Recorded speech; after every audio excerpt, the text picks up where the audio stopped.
Happy New Year, everyone, and welcome to the latest edition of Richard Skipper Celebrates, the first Richard Skipper Celebrates of 2026. My 65th year, I'm about to become a senior citizen. So anyway, welcome to the show. Who or what are you celebrating today? That clip is from Hamilton, which is the latest project of Stephen Cole, one of our guests on the show today, and I'm looking forward to seeing that next week, as well as the amazing Quinn Limley. So many great things to look forward to this year. As you can hear, I've got a little sore throat here.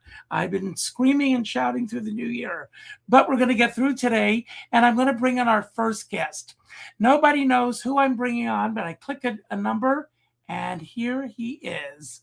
It's David Rhodes. Hey there. Hi, David. How are you? I'm very well, and it's great to see you. It's great to see you, and you've got a lot on your plate.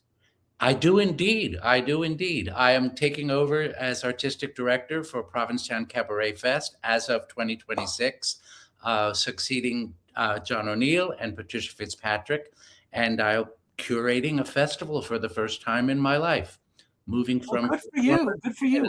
And I think, if I'm not mistaken, your theme for this year is the American Popular Songbook from the 30s and 40s. That's absolutely correct. That is correct. That was Patricia's wish, and I wanted to honor it. It's her favorite era, and since she's passing the torch to me, I wanted to honor her. We're also going to give her a Arts Enrichment Award for all that she has done for the festival. Well, she deserves it. I mean, she has worked tirelessly. How many years did Patricia run it? As I said to you before we went live, I was the headliner at the Crown and Anchor 125 years ago.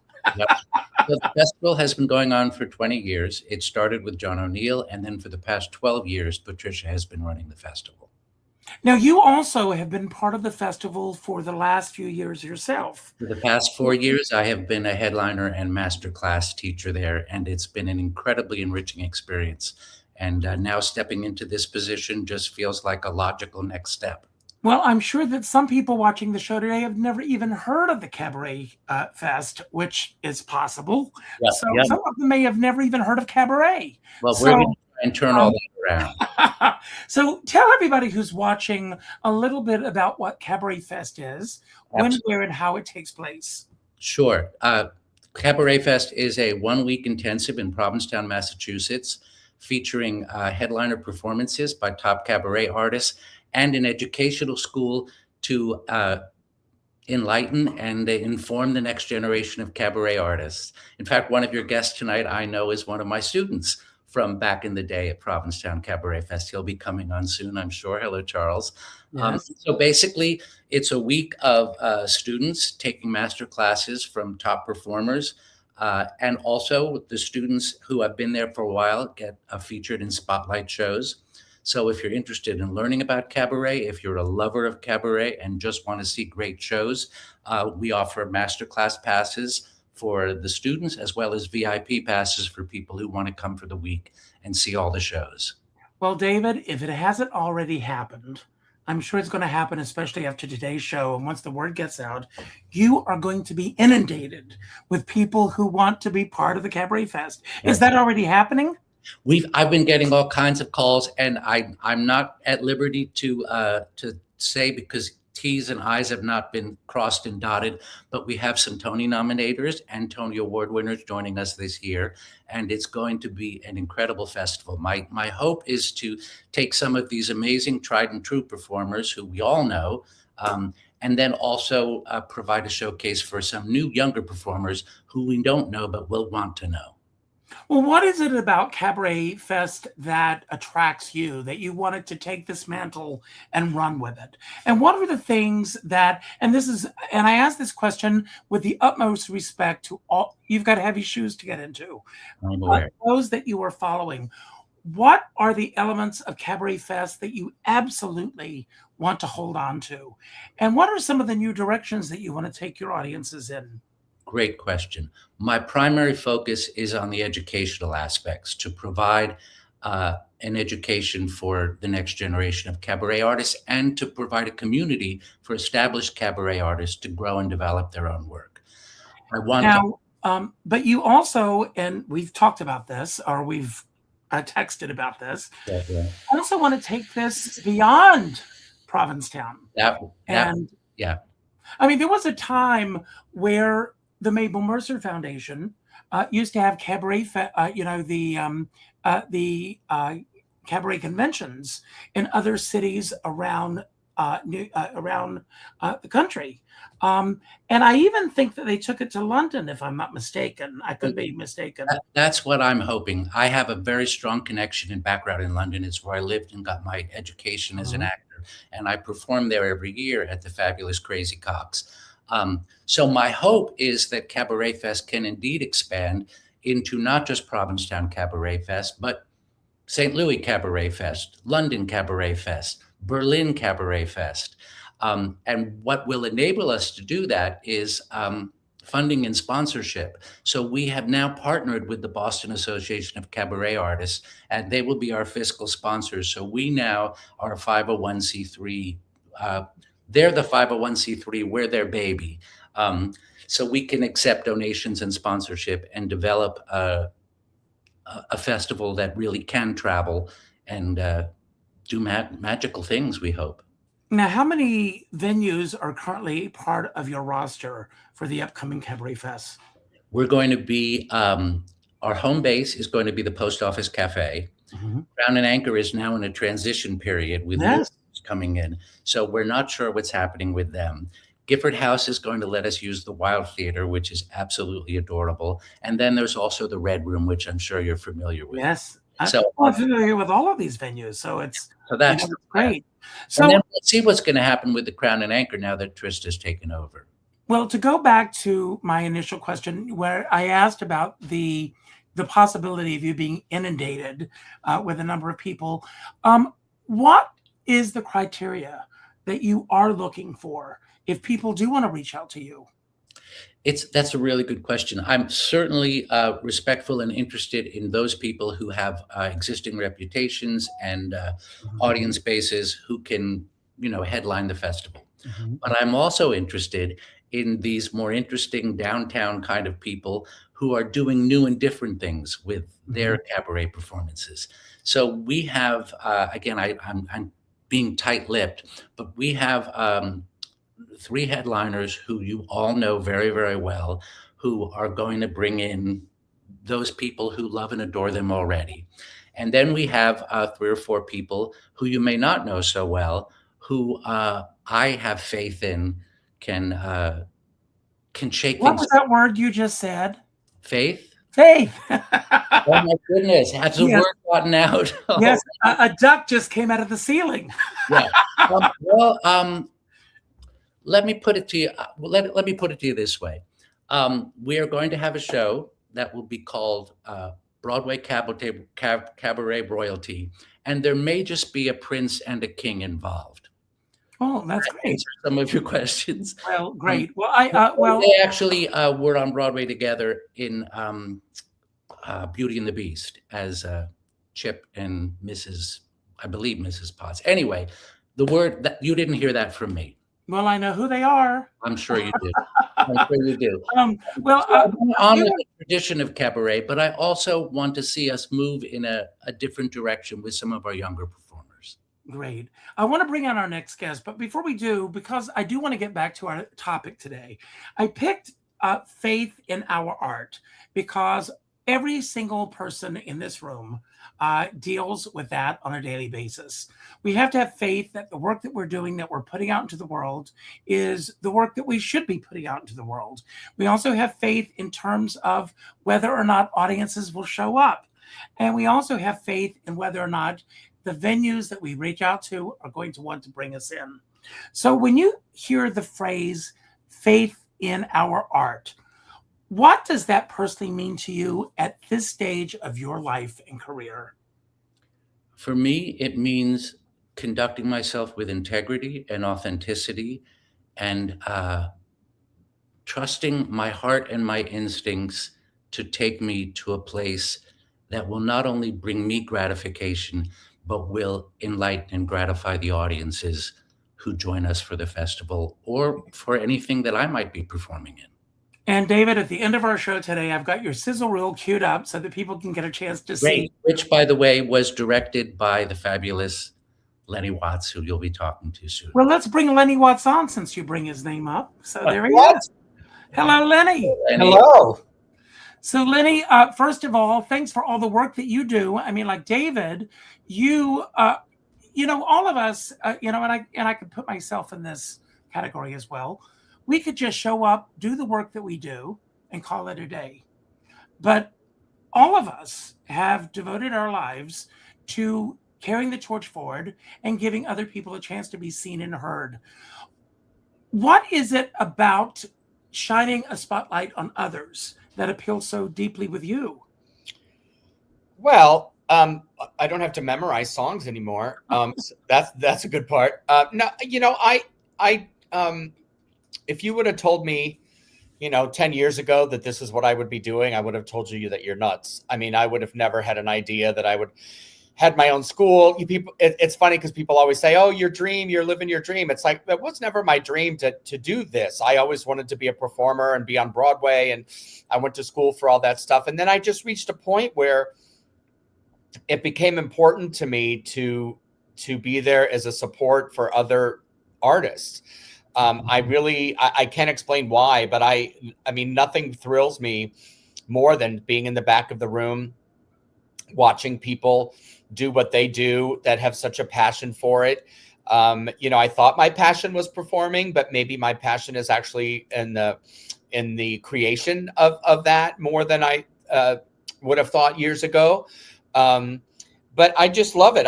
There's so many talent. I mean, everywhere you look in New York City and beyond, of course, but I'm in New York, there's talent everywhere. And I'm constantly amazed when I go see shows and like, where did these people come from? Who are these people?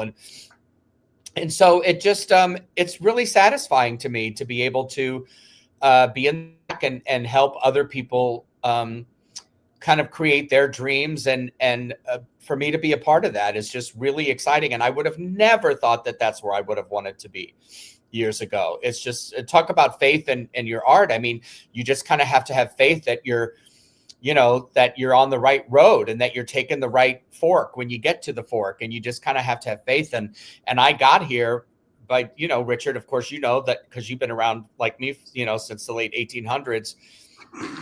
I've literally done every job that there is in cabaret, from waiting. Well, I was going to ask about this. I mean, first of all, you and I both started out in theater. Yes. So it was theater that brought us into the world of cabaret. But I was thinking about all the hats that you've worn over the year, not only as an entertainer, but as a director, as a producer, as a booking manager. You were the president of the Manhattan Association of Cabarets and Clubs. With everything that you've done, let's look back for a minute. And what are the biggest changes that you've seen in the business since you first stepped into cabaret that you absolutely love? And what are the things that you miss that are no longer in place? One of the things that I love is the expansion of the musical repertoire that people are doing now. When I first started, and look, I'm a fan of the Great American Songbook, as well. But it's nice to see people using all types of music, all genres of music. I feel like if we're going to continue to grow and attract younger people, it's important for them to be able to express their thoughts and the kind of music that jazzes them. And sometimes it's Great American Songbook, and sometimes it's very contemporary, original. So, I mean, for me, seeing people doing different outside of the box kind of cabaret things that, most people around the country, when they hear the word cabaret, they either think it's a strip club or it's a Liza Minnelli movie, or just like a senior citizen in a tuxedo or a sparkly dress singing, Cole Porter. And with me, that works. It is all of the right. It is all of those things, but it's many things, on top of that as well. Yeah. And that's been exciting to watch, watching everything kind of grow and continue. What I don't like about it is there doesn't seem to be there used to be like gathering places, which is one of the things we try to do with Signasium. Like there doesn't seem to be like a central, in the old days, like the happy hour at like everybody would come in, or the Five Oaks, 88. 88. And also like people that were promoting their shows. When I used to bartend at the piano bar at Mama's, there was never a night where at least 5 people who were doing cabaret shows wouldn't come in and do a couple of numbers in the piano bar. And now, because it's the piano bars are so tourist driven, you don't really see people doing that. Mm-hmm. And so I feel like in some way we've kind of lost that part of the community, which was that like you always knew, I'm going to go to Mama's and see, I'll see this person and that person and this person. And we don't really have, a lot of times when you do a benefit, it's the only time you can hang out with people is when you're sitting like, when I just did Goldie's thing for St. Jude, we all sat upstairs and visited and hung out because we never get a chance to do that anymore. So, right.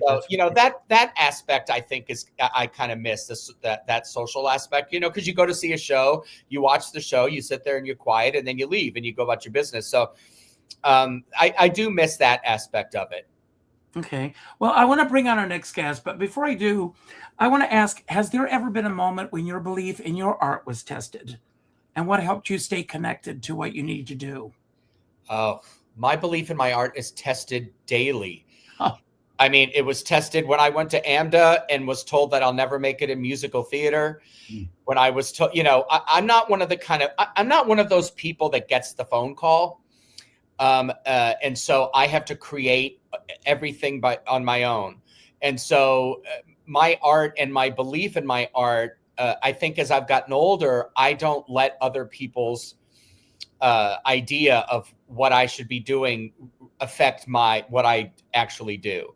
Mm-hmm. Like I used to be so sad if I wasn't asked to be a part of this or part of that, or why this, why that, why am I not successful, Mm-hmm. And now I just do, I've reached a point. It's taken me a long time.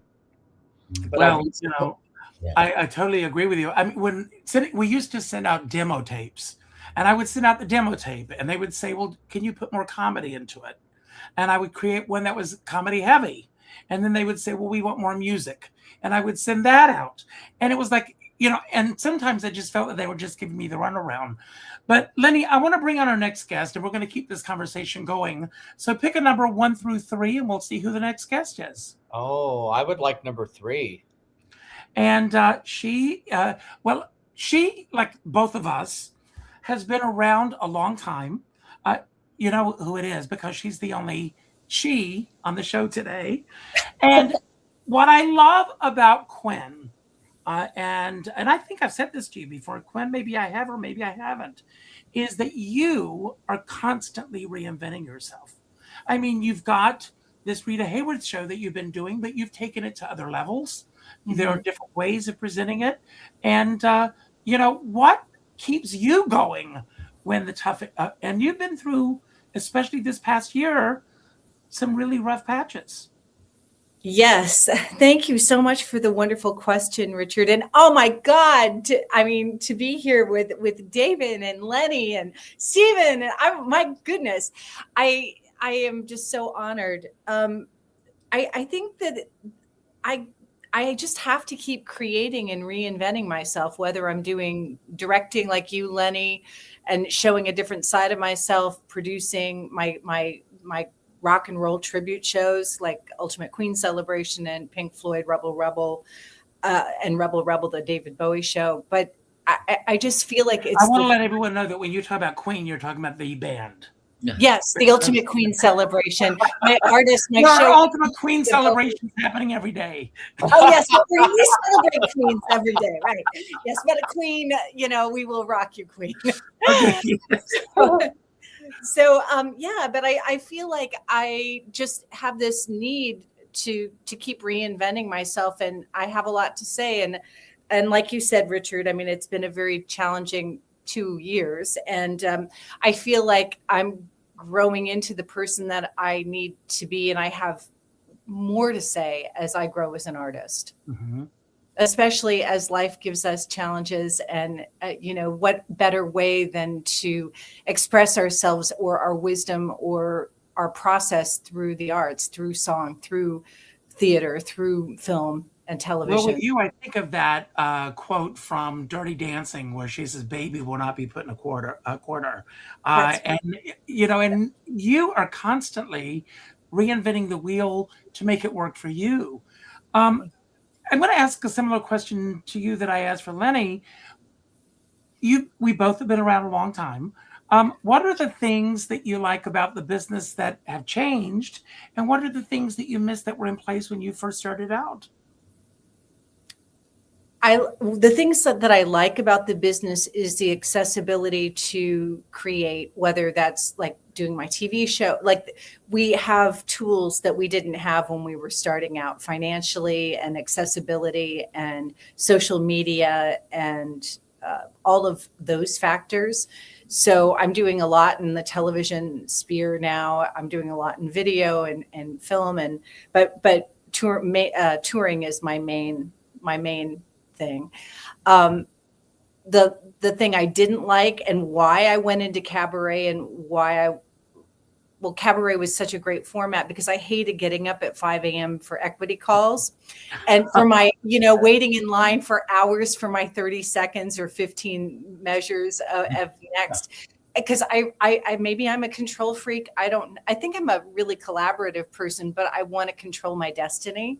Mhm. And I want to control what I have to say as an artist. And, I've done so many films where I did a scene and I'm like, that's what wound up. Everything was on the cutting floor, and that's not what I said. Or I like being in control of my creative destiny. And that's why I went into Cabaret. And that's what I didn't like back then. And I remember you talking to David about the tapes and remember the little reels and the little press kits we used to send out, and the postcards. So it's easier now, but yet it's got its own challenges. Well, as you have evolved as an artist, and your celebration of Rita Hayworth, which is incredible. I've got my tickets. I'm going to be there on the 10th. Thank you. But what has changed within you in terms of the way that you approach presenting Rita Hayworth? And what are the things that are still very much in place? I think that when I started, like you, Richard, I started doing this show when I was in my 20s. And naively, there's no way I could have ever understood the heartbreak or the life challenges or the capacity or the weight that Rita's story tells. The music is all fabulous. We tell the story through the soundtrack of her life, not necessarily limiting ourselves to the music of her films. And I'm doing it with an 11-piece big band. We were up for a Grammy this year. We made it to the final cut. And so Jonathan Brielle was my producer on that, with Errol Rappaport. And so I'm just really, really pleased to be able to present the show through the lens of the new album. But really being able to talk about loss for those of you that don't know me, I lost my husband 2.5 years ago, and my mother, and my best friend, my producer on the album this year. So I've been in close proximity to each other. Yeah, all in 2 years. But there is a silver lining. Life goes on, and I've got the show, and I'm in love, and life is good. So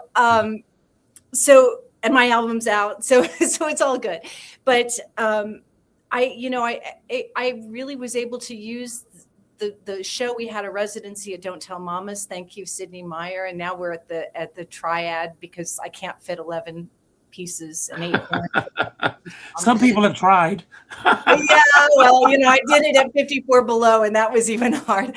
But it's just been wonderful. It's a wonderful residency for us until March, being able to support the album with the big band. And so I'm really excited about that. And I have been able to really heal through telling these stories, and Carter Inskeep, my writer director, and I have really honed and tightened up the language. So it's a lot harsher, a lot more real, and being able to tap into that both musically and through the monologues has just been an incredible healing. And I'm amazed at the audience, how people come up to me and say, oh my God, I felt that way. Or, that you said that that's how I felt, or I went through something similar. Because it's really not about me or Rita Hayworth. It's the human emotion and connection that we hope to, inspire in our audiences. Which we all share in. And we do. Go ahead. No, I mean, you do it at every one of your performances. I mean, and Lenny, David, that's what is the magic of it. It's just if we're cold and we're just perfect, it's that connection, and it's visceral, and that's why we do it. That's great. I want to bring on our next guest, but you're going to help me bring him on. But before we do, because we are talking about faith today, do you see your creative work as a spiritual practice, a calling, or simply a craft? And how has that definition changed over time? Honestly, Richard, I think that I feel like it's a vessel, and I feel like when I used to hope and pray a lot when I was younger, and maybe that's me being Roman Catholic and all of that, and everything's here, but everything I've gone through and through my career, at the highs and lows, and you've been there, I really know that we're divinely guided. I know that in my solar plexus, and I know it in the artistic decisions that I make. And I just know that, it's not me doing it. There's some higher power, and it has never been as profound as it has been. And I just gave a speech at the UN a couple weeks ago on the arts and how important the arts are for us to have world peace and unity and understanding. And I really think it is through the arts that we connect, and that the world will be a better place. Yes, which is why there's a John F. Kennedy Center. So, but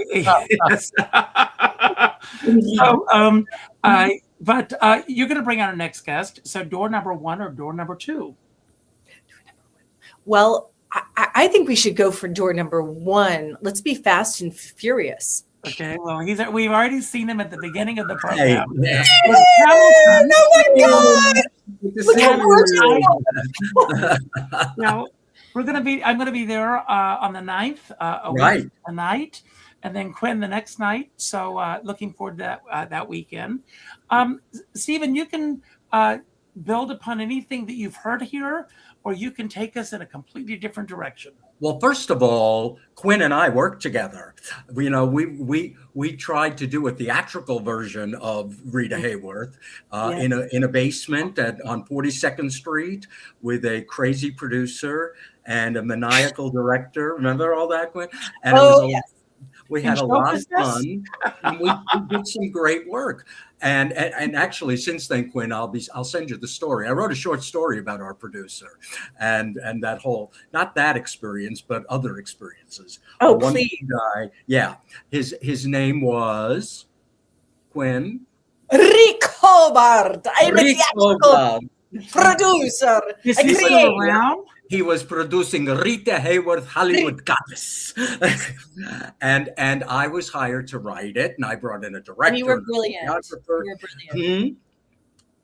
And we did a workshop of it. But see, I'm primarily a writer.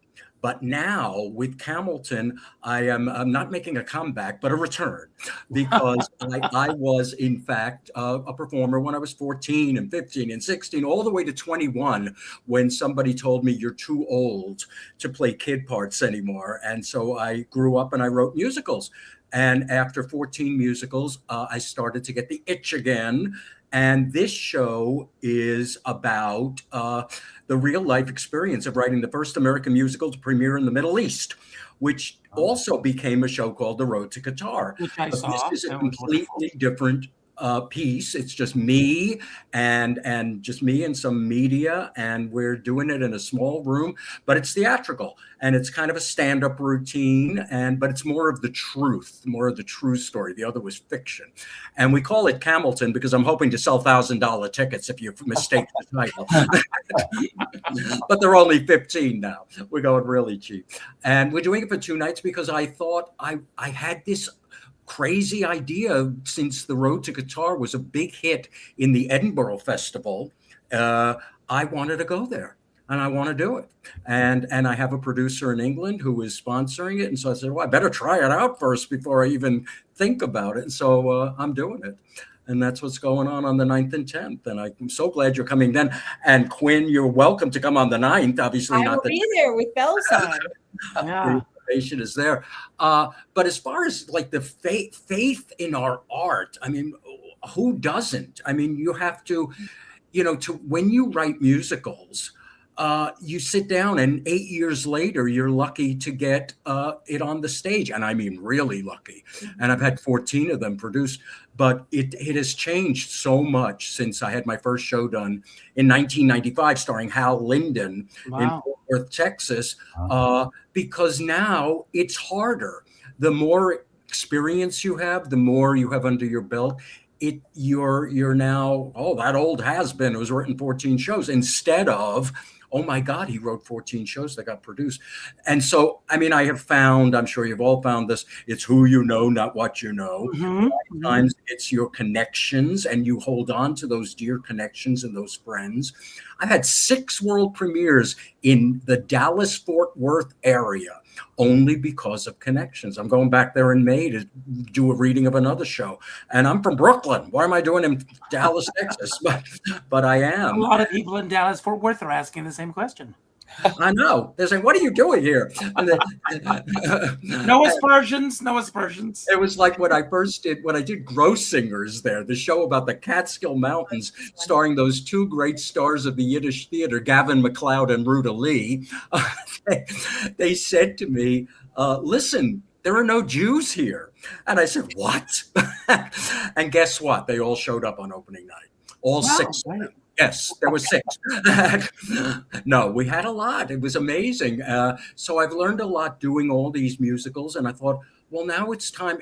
Do the scariest thing that you can. That's where your faith lies. And it's scary to put yourself out there all by yourself. I know you all do that in Cabaret. But I'm doing it with actual seat. People won't have drinks. So I don't have that buffer. They'll actually be sitting there and just watching me. And I thought, well, this is scary. I want to do it. And so I'm doing it. Well, and we're going to bring you on in a moment, Charles. I know you're waiting patiently there. But where does faith show up most for you? Is it in the process of what you do? Is it the performance? Is it the aftermath? Or these long? Well, it's in the process. Since I write everything myself anyway, it comes in, I dream things. I guess that's part of it. I wake up and I suddenly have this thing in a dream, and I'm sensitive enough to feel, hey, it was brought to me somehow in that dream. And maybe that's a really good idea. Last night, I dreamt that Julie Andrews can sing again. So you never know. Well, I dream that a lot. So I want to bring on Charles. Speaking of singing again, David, you mentioned that you worked with Charles at Cabaret Fest. And I think that, it's wonderful that we have him today because knowing Charles, he's going to find a way to make it to Cabaret Fest again. So here he is. We're counting on it, Charles. I'll bring him on after this number.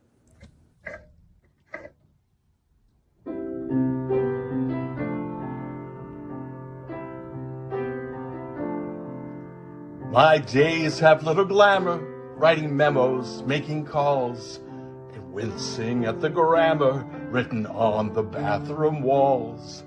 It's all school supplies and budget size and wading through red tape. That's why I love the theater. It's how I escape.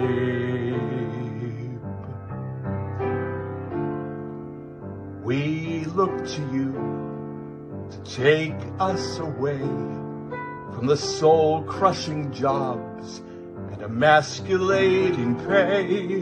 When our lives come up short and our hopes are sad and few, you whisk us off to someplace strange and new.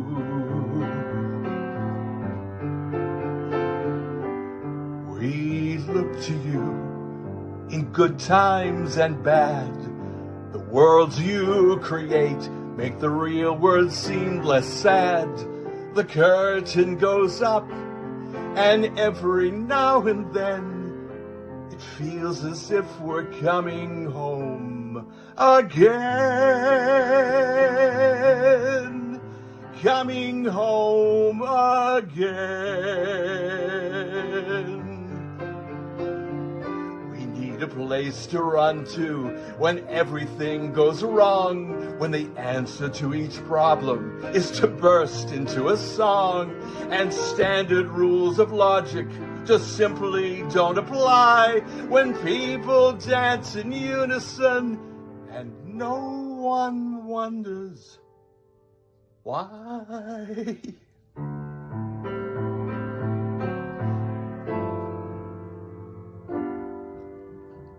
We look to you, as strange as it seems, when reality goes to scary new extremes. So don't ever give up, and this I guarantee. Next time you think no one cares, you can look to me.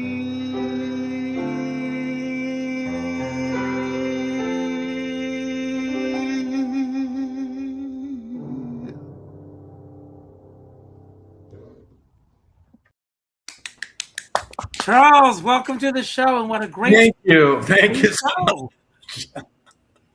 It's great to be with all of you. Some folks I know, some folks just getting to know or just meeting for the first time. Quinn, nice to meet you. Nice to meet you. And thank you, Richard, for inviting me to be with this this distinguished company.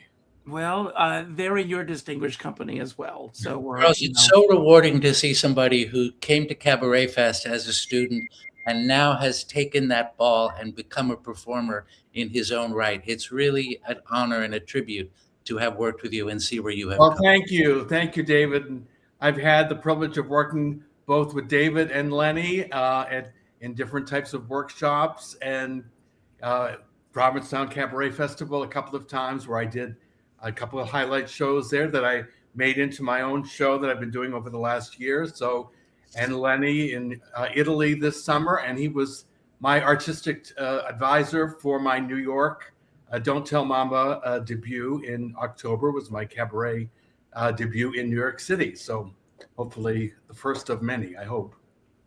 Well, Charles, you live in San Francisco. Yes. And from someone who used to go, I mean, San Francisco was a yearly excursion for me because there were so many opportunities there for me. And that's changed a lot. I mean, how do you go about finding the opportunities to be able to perform as often as you do in San Francisco? Well, we do have one great venue in San Francisco called Martunis that has a room that they have open mics. They have people that book it. You can easily book it. And they're very helpful. And a lot of people do their shows there. So it's a place that really supports cabaret artists. And they have a Monday night at Martunis where all the people from all the different touring shows, they will show up on Monday nights and sing because, of course, it's their night off. So we get, every time there's a Best of Broadway or a show that's coming through, all those people are performing at Martunis usually on Monday nights. Well, across the street used to be the Octavia Lounge, if you remember that. Oh, yeah. And then there was a place called Piaf's many years ago. And we had the Plush Room. We still have performed that was my home base. We still have Feinstein's at the Nico, although Michael Feinstein pretty much just gives his name to it. He's not really directly involved in the programming. But so there is a small cabaret community in San Francisco that I feel grateful to be part of, but I get myself to New York and other parts of the country as often as I can. And this past year, I did my show in Boston and in San Francisco and in New York. And this year, I'm looking to move to do my show in Palm Springs, and I'm looking for venues, and I'm looking for an accompanist because I don't have anyone down there. Well, so, let's talk. yeah. So I can give you a few names. yeah. So, and writing a new show and looking at where else I go with that, and where else in the world I might take, get involved in cabaret and theater. And I still do musical theater. I did Cabaret. I played Herr Schultz in Cabaret this summer. And then I had a blast playing Franklin Delano Roosevelt in Annie. 2 scenes. I spent all the show sitting backstage for my 2 little scenes, but I loved every minute of it, and I loved playing a president that I actually admired. So that's good. Well, speaking of piano players, and I've said this many times on the show. When I first started out, the greatest piece of advice that I ever got was from K.T. Sullivan, and she said, have at least 5 piano players who know your show, so you're never at a loss. And in a lot of places, it used to be also booking myself around the country. It was a lot easier. Nowadays, when I reach out to a venue, the first question they ask me is if I want to rent the venue, because the funding has been cut. Mm-hmm. And they don't have, it was a subscription series that would bring me in, and the subscription series doesn't exist anymore. So, Charles, what was it, or what is it about Cabaret Fest that keeps bringing you back year after year? Well, I've been a theater person since I was 12 years old, and I started taking acting classes at 12, and I was playing John Proctor in The Crucible in acting class at 13 years old. I didn't understand half of what I was saying, but cabaret, I did theater for years and years and years, and I'm more of a dilettante than all of you professionals, because I had another career in human resources and training and development, facilitation. But about 13 years ago, I took a workshop with Faith Prince, and she really got me turned on to cabaret in a serious way, because we looked at how do you script a show, and how do you make it personal? How do you make it your story? How do you make it not a concert, but really a cabaret, a piece of theater with a beginning, middle, end, and the structure, and it's the most personal thing. I've been in theater since I was a little kid, and I've never been more frightened than doing cabaret. It's thrilling, and it's the scariest thing I've ever done, because it's only you. You're not hiding behind the character and the costumes. It's just you talking about your story and what you believe in and what you care about and what you love and maybe what you don't love and all of those things. And it's very inspiring because of that for me. That's great. We're going to go around. I'm going to ask each of you questions about faith in our art. But Charles, since we're still with you, I want to ask, how do you sustain the faith in what you do when external validation, that's reviews, audiences, bookings, feel either uncertain or absent? Ooh, that's a tough one. To me, one thing, it's letting go of control. I used to think, well, if I go to the right auditions and I pick it, I identify which places I should go to and which are going to be the best fit for me, I'll get the part, I'll get the job. Well, guess what? That didn't always occur. So that's letting go of control, and that, hope is an attitude, and it's doing the most positive things for yourself and for others in your life. And to me, I just get back to every morning I get up and I sing, and it's something that I love. And so I'll find a way to do it somewhere, somehow, no matter who says no or who doesn't, who won't book me. I'll find a way to do it, because it's something like breathing that I really need to do. So that's great. David, I have a question for you, and I may not even know the answer to this, Okay. based on your most recent project. But the question is, has there ever been a project, a role, or a moment when you had to trust the work before you understood where it was going to lead you? Yes, absolutely. But I'm going to go way, way back here. When I was 19, I was the first person to do the regional productions of Equus after it left Broadway. And I was going to have to take off all my clothes and jump around on stage, which seems to be a recurring theme in my work, actually. And I remember asking my parents, at 19, if I can do this, if this is okay for me to go around the country and blind horses with my. And my parents said to me, "You don't have a choice. You have to do it." Wow. And I did, and that was really the beginning of my serious acting career. Wow, that's amazing. Lenny, you pretty much touched upon this earlier, but how do doubt and faith coexist in your creative life? And what have you learned from that kind of tension? Well, I mean, I think in a way they go hand in hand. I mean, it's I don't know many people who don't have doubt, about what they're doing. But I mean, for me, it is also as a reoccurring thing. Charles said it too. David said it in his own way. It's all I do. I mean, I can't. It's not like, oh, I'm choosing to go work in a foundry.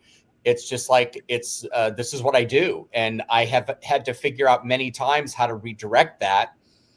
And to stay in the arts and to stay creative. I mean, I consider myself very lucky because I've been able to work in the creative world pretty much for the last, 45 or 50 years, which is it's just been great. But I never am not doubting what I'm doing. I mean, I feel like it keeps me honest. I feel like it keeps me on my toes. I mean, I don't know that I've ever done anything where I haven't felt like, is this right? I don't know. But then something else takes over and I just go for it. I mean, I just have to. I mean, I'll get booked into I've decided that I'm going to say yes to all this stuff, right? I say yes, I'm going to say yes, I'm going to say yes. And I say yes, and then I spend the next 3 weeks trying to figure out how to get out of it. What can I do to not do this? And then I end up doing it, and it ends up being great, and I end up having a great time, and it ends up being fulfilling in one way or another. But for me, I never have one without the other. I mean, it's just, I think it's kind of a natural artist's kind of thing. Mm-hmm. Well, I would agree with you on that. Quinn, in what ways do you hope that your art serves others? Whether it be emotionally, spiritually, or simply by helping them feel less alone?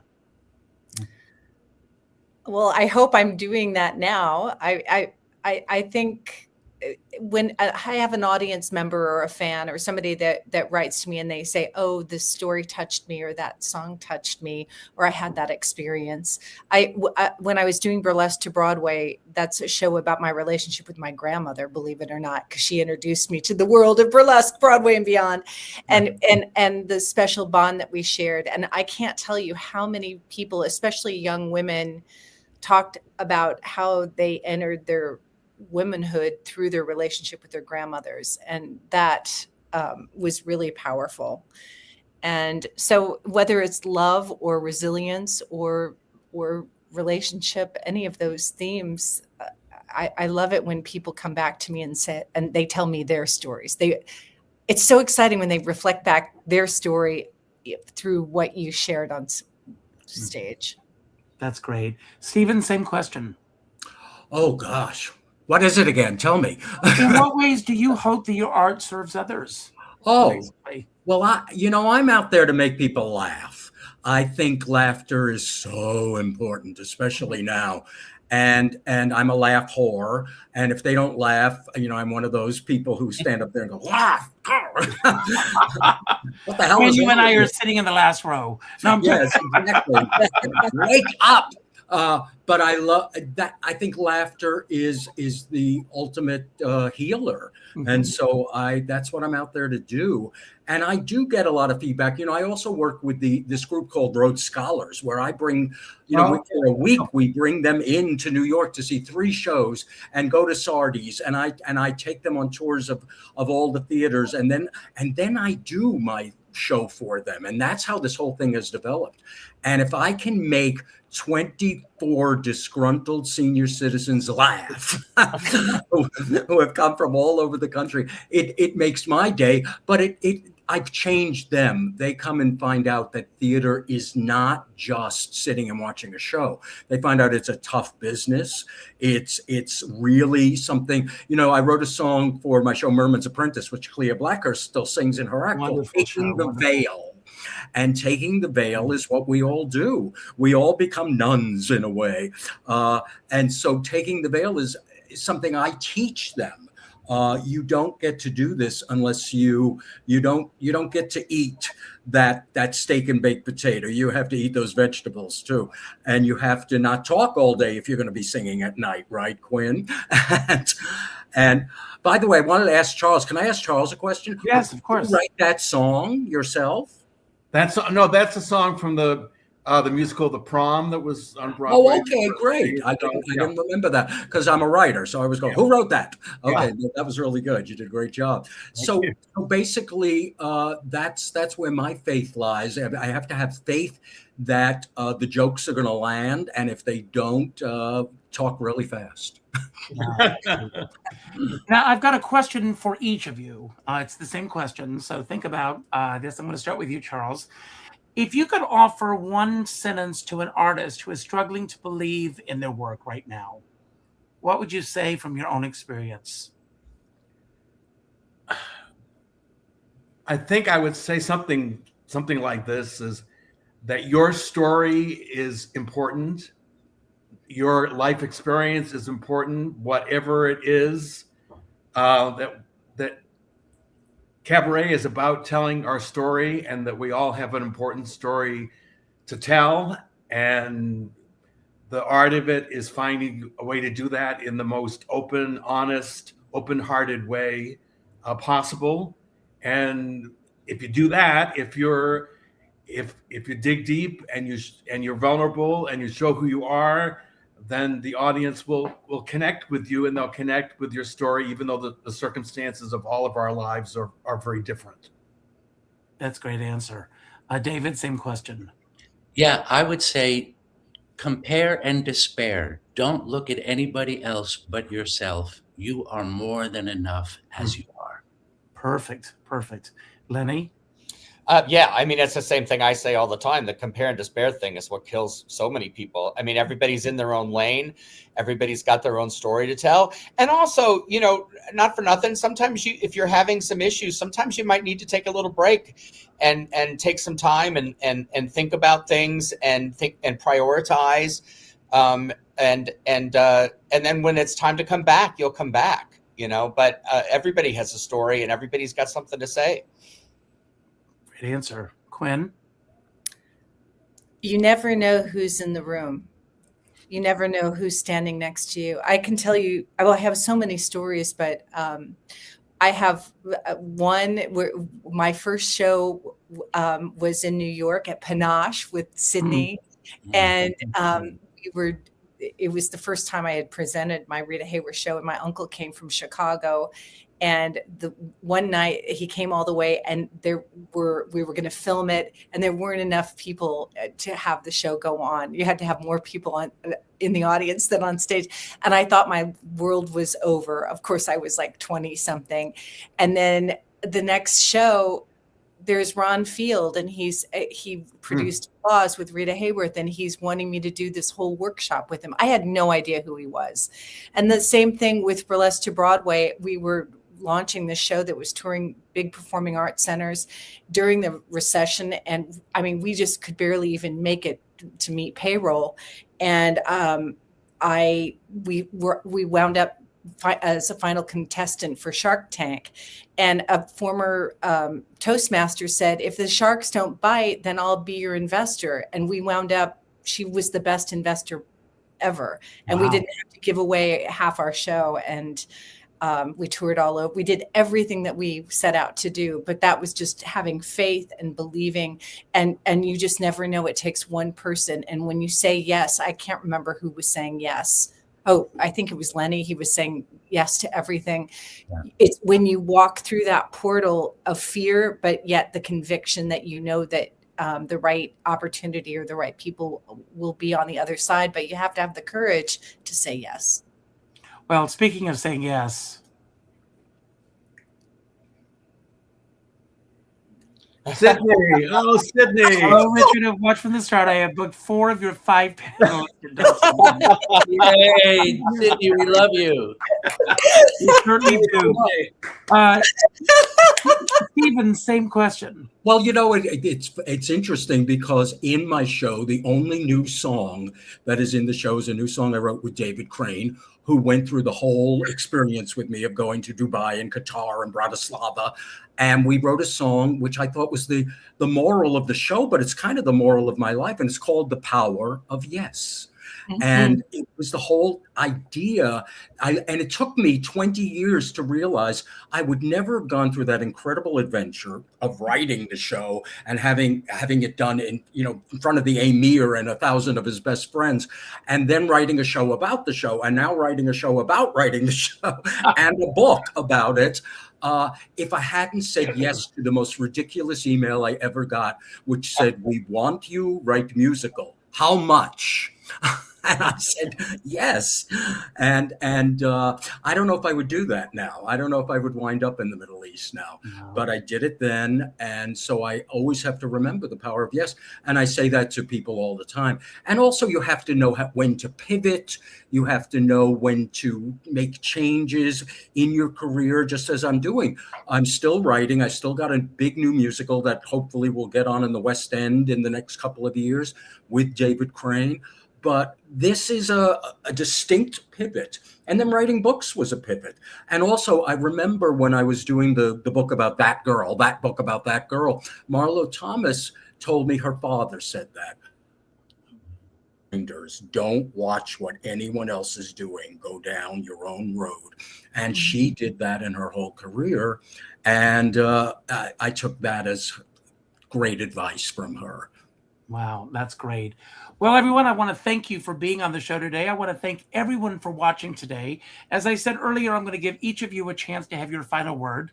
It could be about something that we spoke about today that you want to build upon, something that we didn't talk about that you wish we had, or just any final message you want to give everyone as we embark on this new year. Happy New Year to all of you. A request for all of you and for everyone watching. On the YouTube channel, please like, comment, and share. And if you're not a subscriber, consider subscribing. Because what happens with each of those elements, it builds up the ranking of the video. It's not a matter of what we're just doing now and how many people are watching. It will continue to circulate it in other areas as well. And also think of this as a poo-poo platter. Go out and celebrate these artists. Go out and see the work that they're doing, what they're putting out there.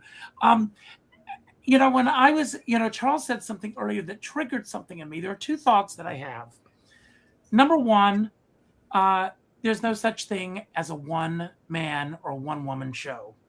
There are so many people around the scenes that make what we do on stage seem like we're doing it by ourselves.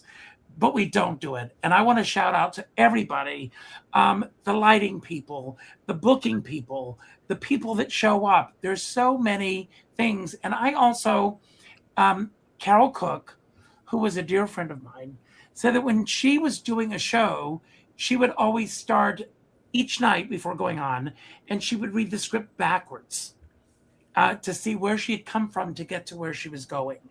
And when she got to the beginning of the script, she would walk out. And I took what she said to me, and I think about that every time I step on stage. I try to think of the day that the audience has had before they come in. What was traffic like? what was it like to find parking? If they took the subway, what was that experience like? Did they go out to eat before the show? Or are they having dinner now? Are they upset because the food hasn't come out on time?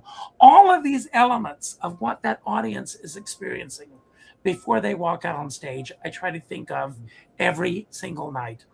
I always end all of my shows with the same message. And that is to go out and do something nice for somebody else today without expecting anything in return. It takes very little effort to share a post on Facebook, to leave a comment beyond an emoji, or just something to let people know that they are being acknowledged. Because I think that that's the one thing that we all have in common. We all want to be acknowledged. I want you all to pick up your device after the show. I want you to go to your Facebook friends list. And when you count those 9 blocks, the 8th name, reach out with a phone call.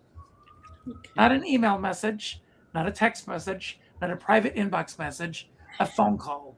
And let that person know that they matter. And you're going to make a difference in their life. I have a dear friend, Sean Moniger, and he always says, we're all in the same storm, but we're in different sized boats. And I always say, I don't care what size boat you're on, as long as you have a skipper by your side. That, I'm going to turn it over to you, Quinn. And when you finish, you will pick the next person and the next person and the next person. And as promised, we will see a little glimpse of David Rhodes on stage at the end of the show. So Quinn, it's all yours. Wonderful. Well, I hope you'll all join me at the Triad NYC. I'm in residency until the end of March, so once a month. My next show is January 10th with the big band at 6:30. And I just want to say yes and have faith and walk through that door, because you never know who or what opportunities lie beneath the on the other side, because that's where the magic happens. Stephen, take it away. Yes. And the audience, I'm glad you brought that up. The audience is everything. They are your final collaborator when you're a writer. And boy, when you're performing, they are your total collaborator. So I say here's to the audience. And I'm going to have my first in a long time on the 9th and the 10th. When Quinn is working on the 10th, I'll be working as well. Also at 7 p.m. I love those early shows because they get out, they go to dinner, and I'm only an hour. I'm only an hour because I believe that's all you can do in Edinburgh. So I've cut myself down. So come see me in Hamilton for less than $1,000 a seat. Oh, and I choose Charles. Okay. All right. So I've been thinking a lot about, since it's the beginning of the year, I've been reading some of these articles about New Year's and all that. I was reading one this morning in the New Yorker called "Which Doomed New Year's Resolution Are You?" and an article about hope. That hope really is an attitude of hopelessness. It's not an action plan. It's not, it's not something that we can control. It's just making the most positive experience for ourselves and for everybody. And a couple of questions that kind of resonated for me, and I just wrote them down. I thought I'd read them to finish my presentation today. Is think about what was worth remembering in 2025. When did you feel the most joyful and carefree? What gave you energy and what drained it? What habit, if you did it more consistently, would have a positive effect on your life? What seemed impossible, but you did it anyway? What did you try to control that was actually outside of your control? And maybe that would be something to let go of. And I thought those were some good thoughts. And I'm going to think about them as I look at 2026 and what I want life to be like for the new year. So I'm going to pass it over to Lenny. Oh.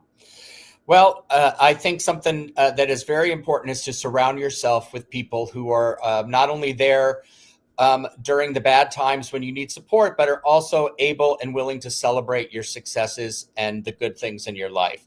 I think that is really important, and that you were there to celebrate their victories and their successes, as well as being there when times are tough. A lot of people, it's a very easy thing for them to be there when times are tough, but they tend to disappear sometimes when things are going really well for you. And I think it's important to have that support also, so that you're on the right track and that you can have somebody celebrate with you.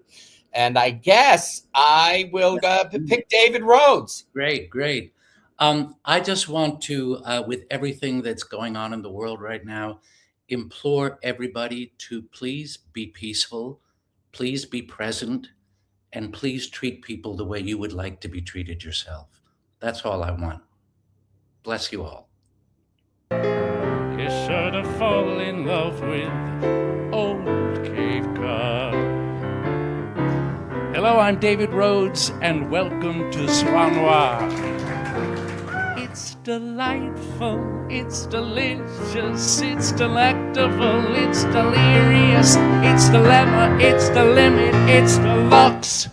'Cause I've got you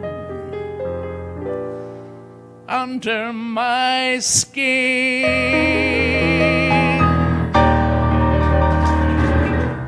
Now I'm deep into Zen, meditation and macrobiotics, and as soon as I can, I intend to get into narcotics. When the shark bites with his teeth deep, scarlet billows start to spread. Now, Penny was the goddaughter of Noel Coward. Or the great N.C., as she referred to him. I went to a marvelous party with Nunu and Nada and Nell. It was in the fresh air, and we went as we were, and we stayed as we were, which was hell. Penny was extraordinary. She drank vintage sherry from a tiny cut crystal sherry glass all day. Dear Baba arrived with a turtle.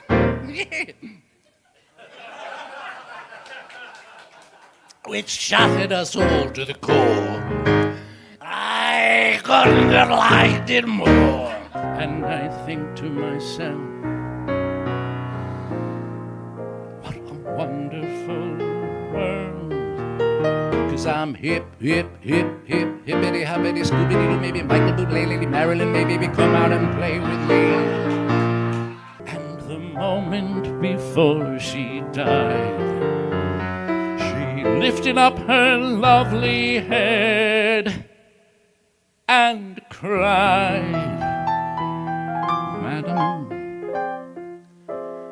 Miss Otis regrets she's unable to lunch today.